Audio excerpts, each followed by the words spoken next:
Thanks, Kim. All right, our first order of business is to call roll. Okay, sorry, I have a cold, so Chris, Here. Jay, Ashley Mathis, Here. Ashley Scott, Here. Miss Hannah, Here. Miss Jordan, see you. Here. Anna, I'm here. Chris, and Tiffany here. She's driving. I got her. Did I miss anyone? Okay. Thank you. All right, so we've got a quorum present, correct, Kim? Yes, we have everyone. Okay, we're good. All right, so our first order of business is to approve the agenda. This was provided to you. Copies are here. Does anyone have any changes to this agenda that's posted right now?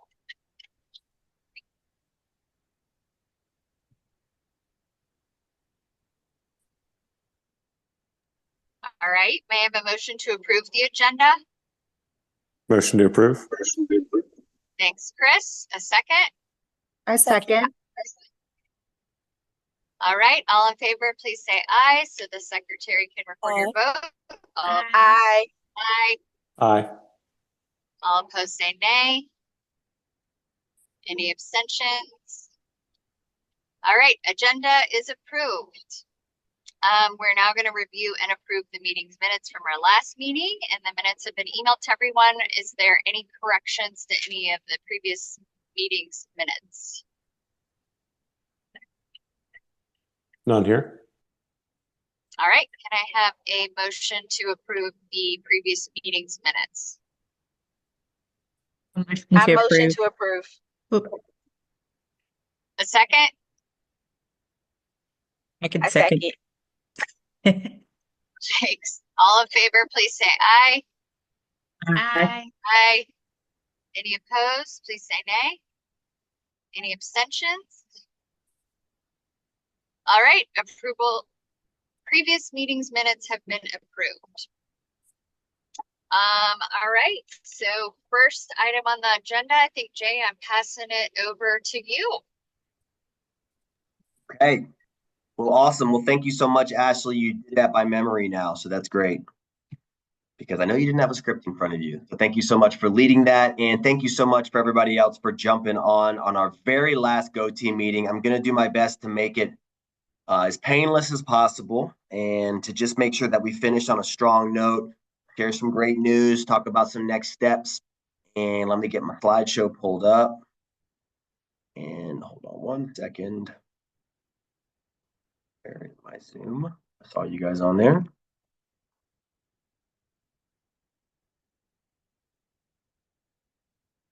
Right. I'm not at my desk today. I'm at PC in somebody else's desk. So just give me 1 second so I can make sure I pull up the right screen. Sorry.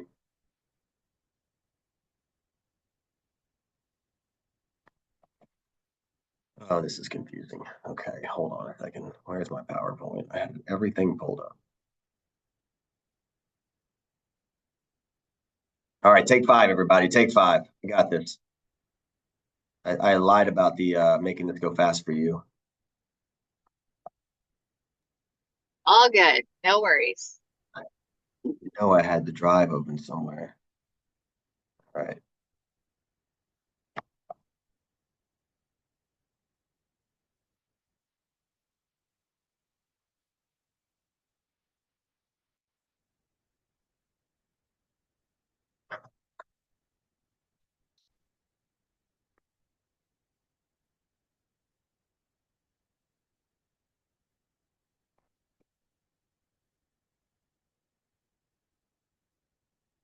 All right, hopefully this will work. Sorry, I'm like crippled by my computer and that lack. Can you see my screen if I show you the PowerPoint right now? Are you looking at it? Yes, you Yes. can. All right, Yes. great. See it. Thank you. That was much harder than it needed to be. Well, welcome back. We'll start that again. Last GOTeam meeting of the year. It's crazy. We have had more GOTeams than any school in APS. That's what they told me. but it's okay though. So I'll make this one fast for you because we do a lot during budget season. You know that. We had a big budget. We had a lot of work to do. So today we're going to talk about these items, a few things that I added in there that will also be on the agenda that we posted. But I wanted to talk just for a second around some of our family engagement data that I just got back as well. We'll talk just for a second about that, share that data. First thing I want to do is, like every year, we take our MAP assessment 3 times a year. Gives us one of the highest correlations with how our students are going to do on the Georgia milestones. Our teachers are well versed in this, but as always, I want to review how our assessment went in the spring that we just finished. And we're going to take a look at the correlation from where we were at this time last year and how this can translate over to strong Georgia milestone scores. If you have any questions, all of that is good stuff. So feel free to ask. All right, here we are. This is all grades. We are going to look from the fall to the spring. So we took 3 assessments. I want you to see the growth. Each one of those little dots on there is a grade level. The big square that says S is our school in general. We know that top right quadrants are good because now we're talking about high growth and high achievement, right? At Morris Brandon, we don't just want to have high achievement. It's not going to do us any good. We need to make sure that our students are growing and moving in the right direction. But additionally, we want to make sure that we're showing proficiency. We can't just have a lot of high growth, but in the 30th percentile. So what this shows us is the great work that our teachers are doing with moving the needle in achievement and also growth for all students. Do you guys see those little green dots and how close they are together? There's not one grade level that's real far off, and there's not one grade level that's not in that top right quadrant. This is for math. If you remember in the wintertime, we had a little lag in math. We were a little behind. And it turns out, and as I know every year, that we have a lot of standards to get to in January, February, and March, and we see grade increase in them. So all grades, the growth percentile is a 70. Typical growth is 40 to 60. So we have over 850 students combined with an average of a 70th percentile in growth, and we moved our school collectively to the 84th percentile. So shout out to our teachers and our students for this great winter math assessment, because I needed to see this after the winter one. All right, let's take a look at reading. Any questions on math? Cool. Here we are with reading. Okay, reading growth was a little lower. 40 to 60 is typical. I will take a 58. That's great, you know. We had really high growth in reading in the fall, in the winter, not as high in the spring. We still moved our school collectively from the 82nd to the 83rd percentile in achievement. You can see all of our grade levels right here. You can see our school in the center, that is a square. Not super far off, except for one grade level up here, just by far and away has absolutely crushed the growth and achievement. Anybody know what grade level that might be? Take a guess if you want. Who shows the most growth this time of year? I guess third? kindergarten, but I don't know. Kindergarten. Look at kindergarten. Our kindergartners are doing amazing things, and that's why we want to get 170 kindergartners in each year. When you have 170 kindergartners that show this type of growth and achievement, think about where they're going to be in 3 years from now. Think about where they're going to be when they're sitting in front of that test in 3rd grade. So we have started a trend really 2 or 3 years ago, and our first really big K class after the pandemic is coming up next year, as we know. So we are excited to begin to see our school shift and change with our new enrollment and our new growth kind of coming up. If you remember, our 4th grade was that kindergarten class that started on the pandemic. They are a big grade level as well. But then the grade level after them, 3rd grade this year, is very small. And then 2nd grade, we start to get back to some bigger class sizes. So now 2nd grade rolling into 3rd will hopefully produce very similar data as these kindergartners did. All right. Remember, top right quadrant is what we like to see. All right, let's talk about the growth. I want to talk about growth percentiles. Everybody has gotten their math reports. Some of them look great. Some of them you wonder why our kids didn't grow. I want to remind you that really, typically speaking, only 40 to 60% of our kids reach their growth target on a perfect day. Even the highest school in the district, which is all the way up here. This is for math, by the way. still only had 72% of the school meet their growth index, which is really, really high. So that means 28% of kids still had low growth, right? So here's Brandon. We're number 3 in the whole district for growth for math, which when you compare that with, this achievement makes us feel really good as well. And we want to be on the growth side and the achievement side. I covered up all the school names, but I can tell you that this little gray thing goes all the way down. I want you to think about how many schools are on here and where Brandon is, with our 69% of our students that met their math growth target. And then there's about another 5% here. Sorry, this has exceeded their target. Another 5% here that met their target, or 6%. So this is great data for math. Let's check out reading. Did reading grow that similar? By the way, here's the proficiency from, this is 2nd, 3rd, 4th, and 5th. They went from 62% proficient and above to 69% proficient and above. As a reminder, if you filtered out 2nd grade, that percentage would be a little bit higher. And that's typically what I do for milestones. 2nd grade takes math reading. Sorry, this is math, so don't even worry about it. But if I took out 2nd grade math, it goes a little bit higher, and I'll show you that in a minute. But this is 2nd through 5th. All right, we want to see high growth for reading. Here we are. Same thing again. Number 3 in the district for growth for reading. Okay, it's great to see that 59% of our students met their growth target from fall to winter. About another 5 or 6% met their target. 59% exceeded that. And you can see that we're number 3 in the district for growth as well. If you were to filter the North Atlanta cluster out, and you would see a shout out from my boss that says Morris Brandon was number 1 for math and reading for the North Atlanta cluster in growth, which is awesome. And we know where we are with achievement. You can see where we were in 2nd through 5th right here in the fall, and where we are in the spring. I love seeing real-time growth just like that. Notice how we just dropped our beginning level students by 3%, and we moved about 5% of our proficient students over, 3% over to distinguished, and moved about 4 or 5% from developing into proficient. So everybody was sort of moving in that right trajectory. All right. One thing that this ELA does not contain is the writing, right? So that's why we send home our write scores with those rubrics. So if I can get some good writing pieces on top of this, we're in good shape for the Georgia milestone. Let's see where we're going to be. I want to remind you and root everybody in our strategic plan. I'd like to put that in there, because what are we looking at? We set this lofty, lofty goal. Do you remember? In person, 80%. We're going to go from 75 to 80% this year. Okay. Now, if we were to look where we were at this time last year, I gotta move my video. Hold on. Hopefully you guys can see my pointer when I'm moving it around.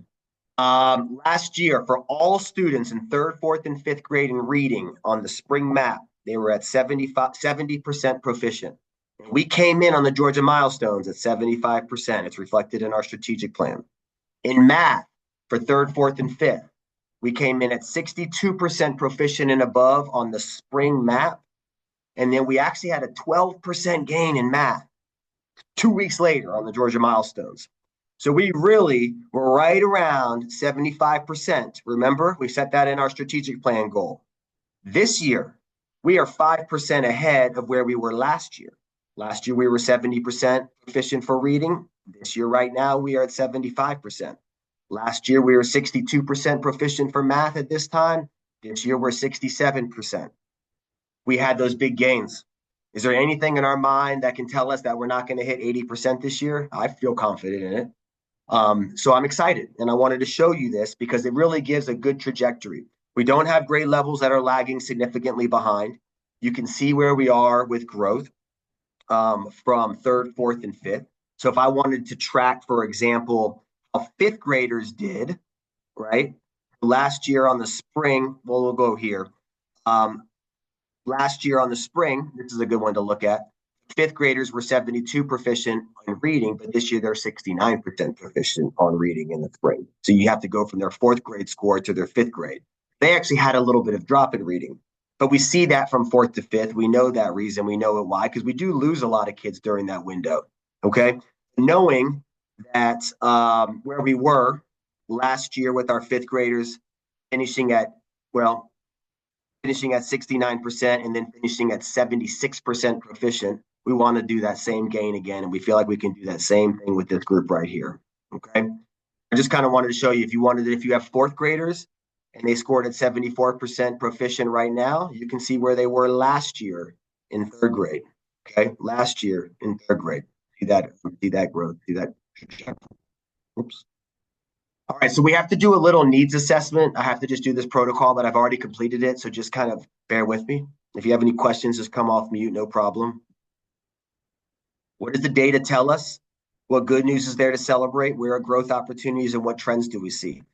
And we're really focusing on, I just want to remind you, it's going to be this winter map, spring map.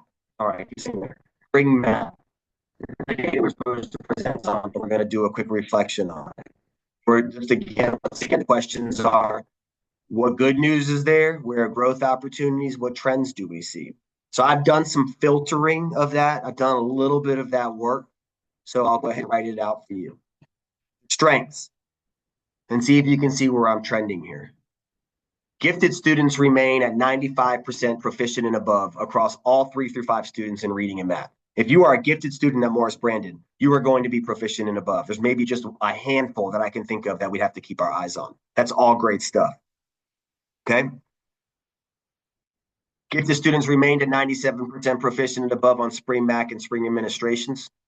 I think that's an opportunity. We just kind of stayed there. We didn't grow it a little bit higher.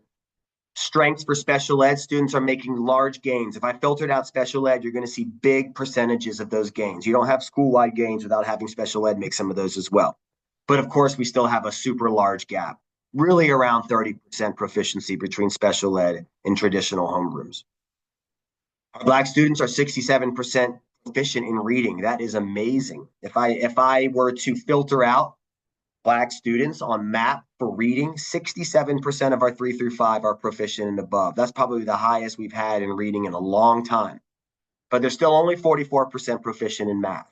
There's a big gap there, okay? We know why. A lot of new students, right? A lot of new students that are not with us from the beginning, but at the same time, the proficiency in math is much lower. While only 55% are proficient in math, Hispanic students also have had a 5% gain in proficiency from fall to spring. Okay, so they're a little lower, our Hispanic students in math, and our targets are very high for Hispanic students, and we've been focusing on them in our PLCs, but they still are showing a nice 5% gain. 3% gains are typical, the 5% is great. Opportunities, though, they are the only subgroup. Our subgroups are white, Black, Hispanic, economically disadvantaged, special ed, language learners. Our Hispanic students are the only subgroups that did not make proficiency gains from spring to spring. That means if I were to filter out spring last year and spring to this year for reading, they'd have the same proficiency. So they didn't grow like they did in math. And that was supposed to say math on this side. Okay. So what I wanted to do was talk to you about some of our needs and tell me if this aligns with some of the work that we've done. We need to continue to support our subgroup students through the MTSS process. We need to continue to support our special education teachers through a growing special education population. We need to add another gifted teacher to continue to support our students to 100% proficiency that are gifted. Does everybody see how this aligns to some of the work that we've already done in our hiring practices? Right? So everything that we've done, in my opinion, is going to be working towards these opportunities in here. Now, of course, you're not going to really see opportunities until we get our milestones back. That's going to be the focus. That's when we begin to look at our gaps, our proficient. Did we hit 80%? Did we hit 75%? If we didn't, why? But I can tell you that hiring an MTSS person to help manage intervention services and supports for students that are in tier 2 to tier 3 and into special education outside of just the one person we have will be critical for next year. Adding an additional special education teacher next year to support our growing special ed population is going to be critical. And then having another gifted teacher to support these really high learners is going to be critical for next year. All right. Do you guys have any feedback on any of that really quickly? Are we in agreement? Or anything we want to share? I try to make it easy for us on this one. Agreement. Because we have a lot of opportunities, a lot of strengths off of our data with the growth and the achievement. But if we really drill down, special ed, Black, and gifted are three great areas to target for growth for next year. Okay? All right, next steps. I'm going to spend my summer preparing for next year. We'll begin meeting after July 1st to organize GOTeams. All right. And during the first business meeting of the fall of next year, we will review our strategic priorities and metrics for the whole year. So we'll just kind of start that back over. All right. Jay, we can't see your slides anymore if you were wanting to share. Oh, really? Unless it's just me. I can see them. I'm not Oh. sure. See them. Okay, Oh. then it's fine. Okay. No worries. Thanks, Hannah. All right. So I got some other news to share. So before we move on to that, we are at the end of this cycle, ladies and gentlemen. I just want to remind everybody what we've done. We've analyzed milestones from last year. We set our strategic plan and our strategic goals. We took fall, winter, and spring map. Each time we did that, we did a data talk around that, where we talked about opportunities and strengths. Then we set our strategic plan right before we budgeted the season. We set that strategic plan. We looked at the data. We ranked our strategic priorities, and then we aligned our budget to that. As a team, we made some great strides in agreeing on hiring additional homeroom teachers, counselors, MTSS workers, special education teachers, and a gifted teacher, right? Now, here we are with our spring map data, which is still trending where we want it to be. We're about to take our milestones, and then we're going to flow into next year where we're going to have our new staff ready to support our new plans and our new goals. Sound good? All right. But we have some other great news because it's not all about instruction. Every year we give Gallup. I always talk about Gallup, and I will tell you APS will give you surveys out the wazoo. I will never give a survey if I don't talk about it with our team or our GOTeam because it doesn't mean anything. Gallup, as we know, is a world-renowned database of engagement. And there is, I think the guy said I want to say 200 million. That sounds like a lot, but millions and millions of people that participate in Gallup. So the percentages are very large, are large sample groups. We talk about the percentage of engagement, not just the teachers that come in and work hard, but the ones who work hard and are aligned to the mission and vision. We also talk about teachers that are unengaged and who are not there. Well, I just wanted to talk about, and this is a picture so you can't see. This first dot right here was 2022, where our engagement was a 3.85. That put us in about the 40th percentile, 50th percentile, I want to say. And then each year, as you can see, 22, 23, 24, 25, 26, the line is moving where we want it to move. It's only out of 5, by the way. So it's out of 5. And our engagement mean right now is a 4.35 out of 5. That puts us in the 81st percentile for all education K-12 databases, which is millions and millions and millions of teachers. I put our lowest K-12 items on here and our highest.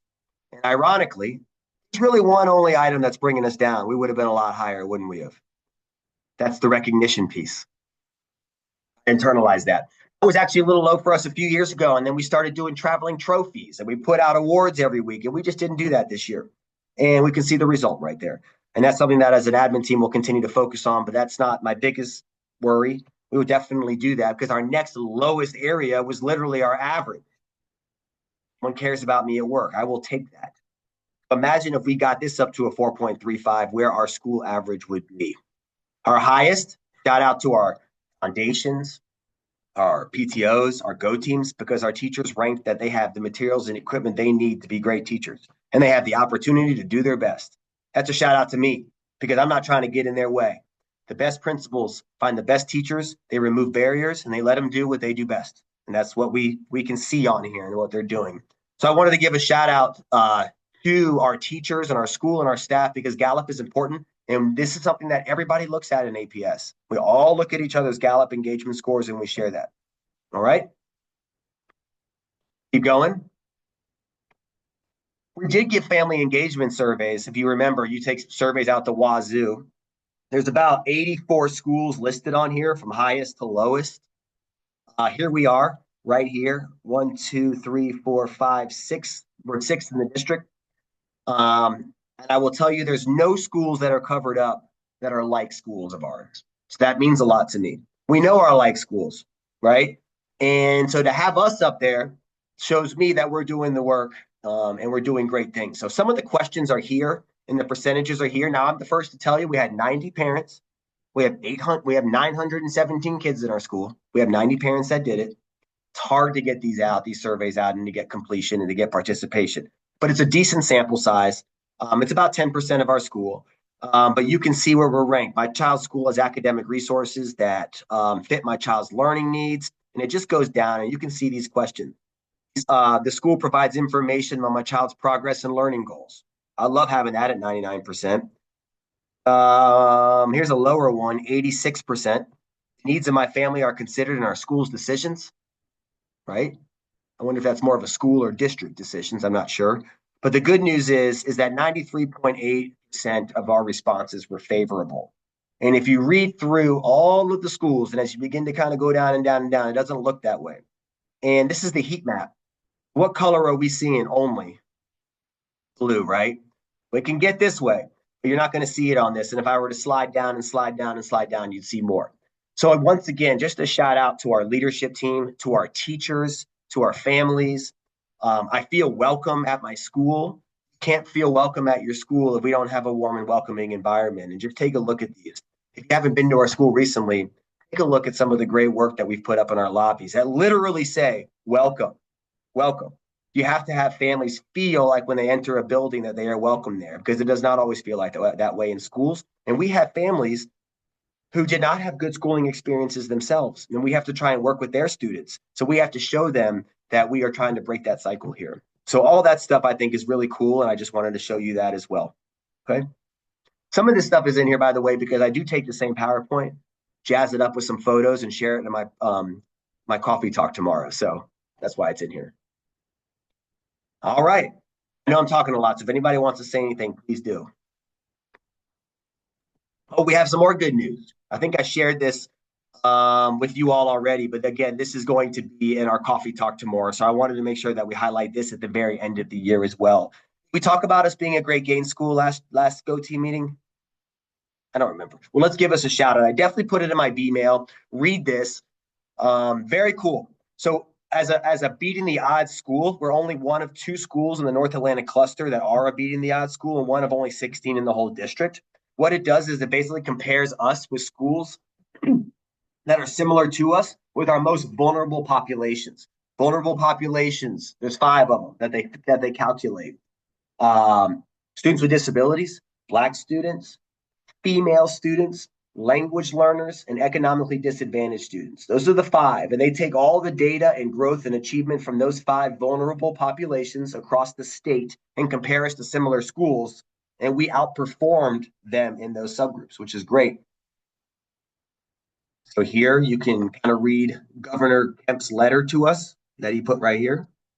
You can kind of read some of that. And you can see our 2 little awards right here, which are exciting to have. We're also a greatest gain school. Gold, take that. That means we had great gains from one year to the next. Hey, if we hit 80%, we're going to get all this stuff again, by the way, right? So shout out, and shout out. Keep going. Hiring update. Let's talk about hiring. See all these people on here? You all approved them. You guys all voted and said, we need these people. And guess what I've been doing? Hiring them. And we get great people, and you have to start early. So let's talk about who we have. Welcome Claire to 3rd, Taylor to 3rd, Moses to MTSS. That shouldn't say DLI, by the way. That should just say 3rd. I'm sorry. Estrada is going to special ed. Minnock is going to gifted. Shout out to her. Caroline Haynes is going to be a new kindergarten teacher. Claudia Gray is going to be a new 3rd or 4th grade teacher. I'm working on that, but she's working here. Beatriz Saldua is going to be our new 5th grade DLI Spanish teacher. If you remember, we had a couple abolishments that we had to do. Remember 3 special education paras? Well, they were hired back. Non-instructional para, Mr. Coleman. We have Miss Karen Evans, who was hired as a one-on-one for a student. We have a new 5th grade teacher, a male. I can't wait for this to y'all to meet him. Peter Doig, he's going to visit us next week on Thursday. So we hired a new 5th grade teacher because we wanted to increase from 6 to 7. We have a lot of kids rolling up. We hired another K para, and we hired another counselor. And let me tell you about the counselor hiring. We had 100 and so applicants in the span of about a week. We filtered that out to about 25 Zoom interviews. And then we filtered out those 25 Zoom interviews to 5 in-person lessons. Those 5 people came in. We invited people from the district, our teachers, our staff, and they actually taught your kids. And we got feedback. And Sarah was the winner. And we're excited to have her next year as our second counselor at Morris Brandon. All right. Now we are still needing to hire, and we made a recommendation for a second grade DLI teacher. So we have an incredible second grade DLI teacher coming in. We also have an incredible third grade DLI teacher, and I can talk more about that at another time. But DLI will be going through a few changes next year. We know that. And that's okay because we are still rooted in great Spanish teachers, and we'll have some great English side teachers in there as well. And I'm excited to be able to showcase them and show them. The one position we still need is a kindergarten para. And now that we just hired the K para really yesterday, who is on here, her name is I didn't put her name on there. We did hire the K teacher. I thought I saw her name on there. Am I missing it? Caroline Haynes. She's right there. We want her to hire her own para. So now that we recommended her, we'll let her hire her para for next year. That's the only vacancy we have that I know of. All right. Any feedback or questions or comments that you want to share? Okay. That works too. All right, just a couple reminders for you all. I believe you have some surveys that you need to take, principal feedback and a satisfaction survey. So we want to have 100% participation. We need to be the first school to have 100% participation because I love that. Everything you do is going to have a survey, remember. If you have any trainings, I think we're trained up, but just make sure you complete those before the end of the year so we're also 100%. Okay? We are also in elections. Everybody probably got their links. I know the teachers all got our staff links and we voted. And I know that our parents also got their links. We have two parents running for GOTeam. I encourage you to vote for the parents that you feel like will best represent you, our school, that we know that have been involved, that have been engaged. So please make sure that you vote and spread the word on that. The link will close, I believe, next Friday. All right. Any questions or comments on the voting process or how that's going? Everybody's gotten their link? And those links, Jay, for the households, they've already been sent? They have. You have to say how you're voting. So I got mine. I got one via text and I got one via email. So you just kind of got to check all your modes. Okay. Moses, did you get a teacher one? I was about to say, would it come directly to me? Because if so, I haven't gotten one, but I'll check Yes, again. I did because Okay. it is, we have 3 teachers there. So I did get it. Did you get teacher Minnock? Yeah, I've Okay. already voted. They came to our APS email address, I think maybe Okay, a couple of perfect. days Then ago. I'll check there again. Okay. The problem is it comes from like another account, so you could very easily could have thought it was spam. Yeah. Okay, cool. I'll recheck. Thank you. All right. Thank you, everyone. Oh, Jade, I saw the cluster advisory I thing know, I at was the going to top. come to you. I got that because my agenda was a little different. So before I say thank you, just close us out, Lena, with our cluster advisory meeting that we got to sit on. Yeah, it was a good meeting. The CFO talked most of the time in that meeting and gave a lot of information about budgeting and just the plan for the next couple fiscal years of just how their plan for balancing that budget. And the big thing that I think that was of interest, I think, to our school, they talked a lot about a task force that they're going to put together for the facilities plan that they have. So they are working this year on creating a plan for what's going to happen with facilities, smaller schools, consolidating schools, like what's the kind of their decisions going to be, and the board is going to probably vote for that in December. So that is going to happen kind of quickly between now and kind of December with creating a final plan.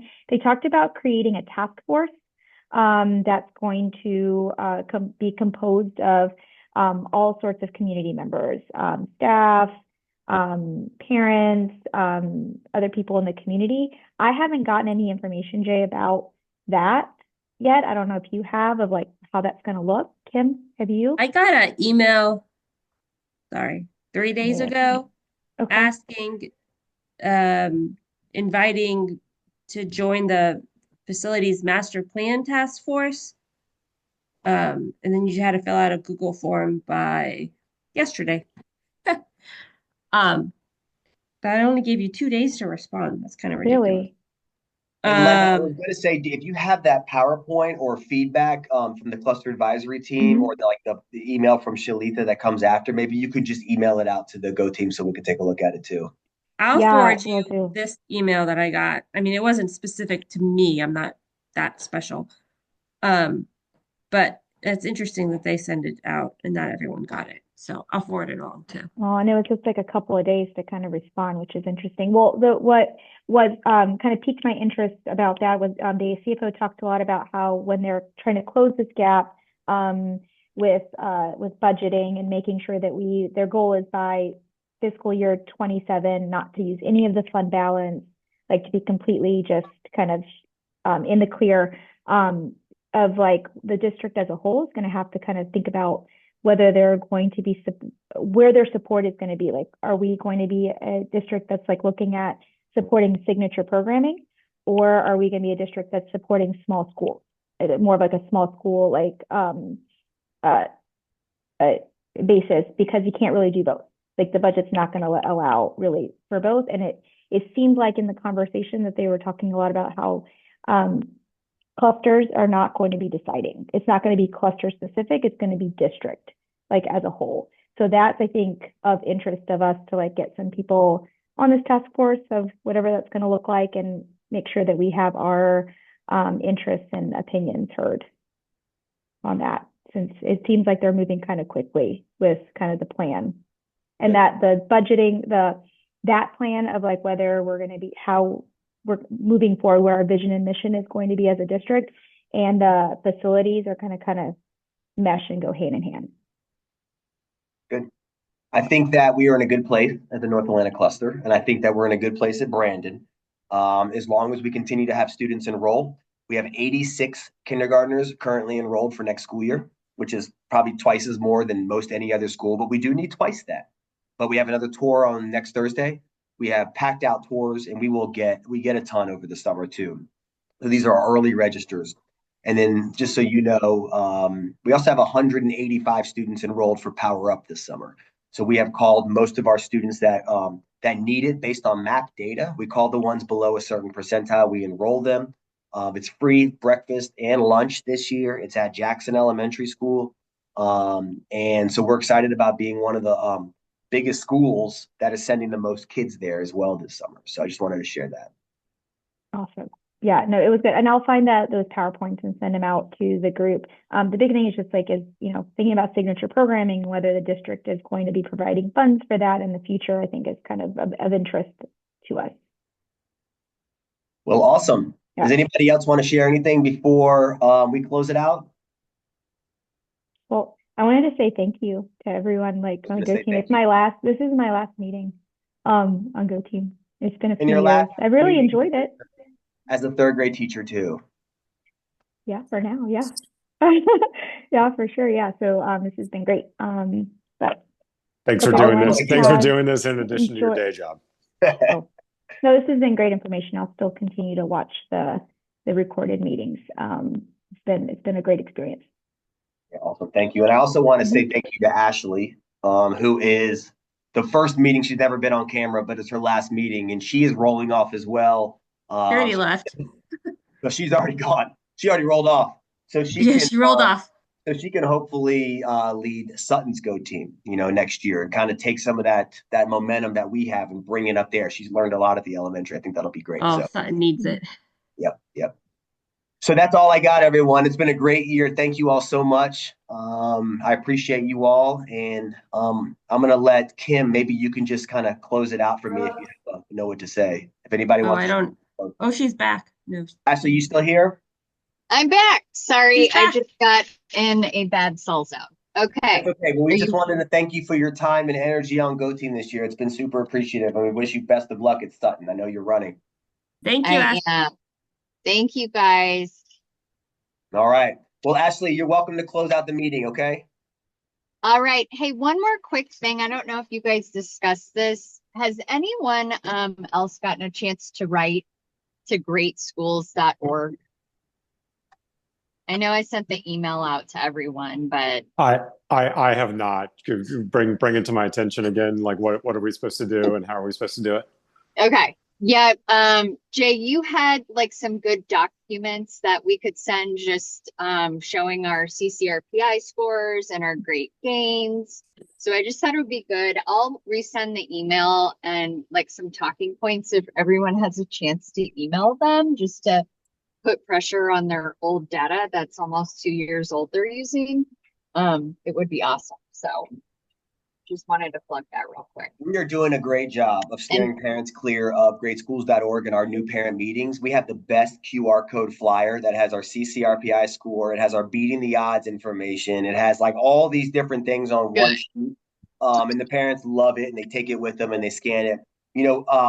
Greatschools.org is going to be a little bit out of our locus of control. So what I would say is, Ashley, I love advocacy. If you have a template email that you've sent them, just share it with the GOTeam again. I think each person can forward it off to them again if they want to. Remind them to update your data with our new statewide accountability measures. As a 95.7, it should be reflective that we're an 8 or a 9 out of 10 on grade school, But I think our parents have got a pretty good understanding of where we are.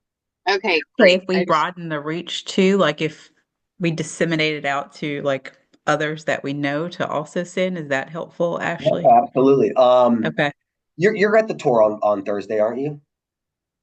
You're talking about the greatschools.org one. Sorry. Yeah, the greatschools.org. Yeah, like if we let's just can use our have to have other parents. Yeah. Yeah, I would say to use your networks. Each of y'all have your hands and fingers in different groups, and just take that template that Ashley sends and see if you can forward it off. And that'd be great. Perfect. Cool. I'll send that out tonight for everyone. So okay. Anyone other announcements for anyone? Okay, I guess we've reached the end of our agenda and business of the last GOTeam meeting for Morris Brandon of the year. So may I have a motion to adjourn the meeting? I'll make a motion to adjourn the meeting. Thank you, Ashley. A second. I second. Thanks, Ina. All in favor, please say aye. Aye. Aye. Aye. Any opposed? Nay. Hey, we have one day all year. Go ahead and mark it down. All right, guys, meeting is adjourned at 4:15. Thank you so much again for all of your work. Thank you to Jay for your work in leading us for our great school, and look forward to the end of the year activities. All right. Sounds good. See you, everybody. See you around the school. Thank you. Bye. Thank you.